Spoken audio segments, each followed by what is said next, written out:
നവീകരിച്ച പെരുമണ്ണ ഗ്രാമപഞ്ചായത്ത് ഓഫീസ് മന്ത്രി PM മുഹമ്മദ് റിയാസ് ഉദ്ഘാടനം ചെയ്തു.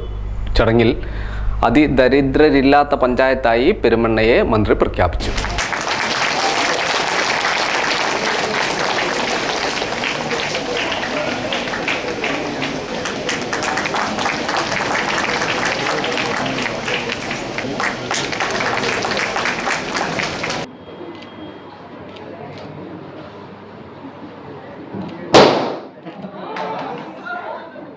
പടക്കത്തിന് കുറവുണ്ട്.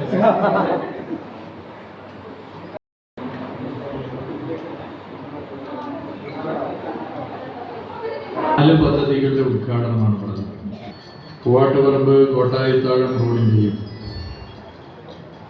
മാങ്കാവ് കണ്ണിപ്പറമ്പ് റോഡിൽ കോട്ടായിത്താഴം പള്ളിത്താഴം ബ്രീച്ചിൻ്റെയും പ്രവൃത്തി ഉദ്ഘാടനമാണ്.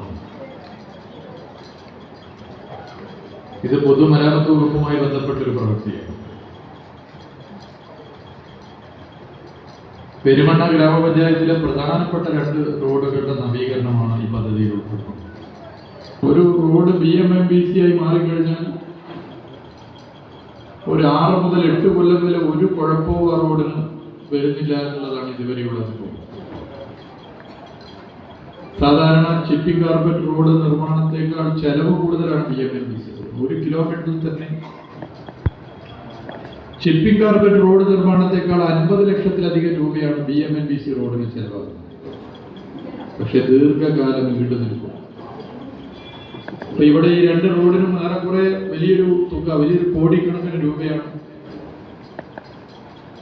ഇവിടുത്തെ MLA-യുടെയും ഗ്രാമപഞ്ചായത്ത് പ്രസിഡന്റിന്റെയും ഒക്കെ ആവശ്യാർത്ഥം സംസ്ഥാന സർക്കാർ ഉത്തരവിട്ടു. റഹീംക തുടർച്ചയായി ഈ റോഡുകളുടെ കാര്യം ശ്രദ്ധയിൽപ്പെടുത്താറുണ്ട്. പൊതുമരാമത്ത് വകുപ്പ് അനുവദിച്ച 9.45 കോടി രൂപ ചെലവഴിച്ച് 3 ഘട്ടങ്ങളിലായി നടപ്പിലാക്കുന്ന പൂവാട്ടുപറമ്പ് കോട്ടായിത്താഴം പള്ളിത്താഴം എന്നീ റോഡുകളുടെ നവീകരണവും മാങ്കാവ് കണ്ണിപ്പറമ്പ് റോഡിൻ്റെ നവീകരണ പ്രവൃത്തിയുമാണ് മന്ത്രി ചടങ്ങിൽ ഉദ്ഘാടനം ചെയ്തത്.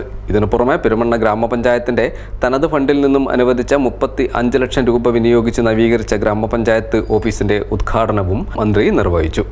തദവസരത്തിൽ പെരുമണ്ണ ഗ്രാമപഞ്ചായത്തിനെ അതിദരിദ്രരില്ലാത്ത പഞ്ചായത്തായി മന്ത്രി പ്രഖ്യാപിച്ചു. പെരുമണ്ണ ഗ്രാമപഞ്ചായത്ത് ഓഡിറ്റോറിയത്തിൽ നടന്ന ചടങ്ങിൽ അഡ്വക്കേറ്റ് PT റഹീം MLA അധ്യക്ഷനായിരുന്നു. പെരുമണ്ണ ഗ്രാമപഞ്ചായത്ത് പ്രസിഡന്റ് ഷാജി പുത്തലത്ത്, ദാരിദ്ര്യ ലഘൂകരണ വിഭാഗം പ്രൊജക്ട് ഡയറക്ടർ PV ജസീർ, ഗ്രാമപഞ്ചായത്ത് വൈസ് പ്രസിഡന്റ് C ഉഷ തുടങ്ങി നിരവധി പേർ സംസാരിച്ചു.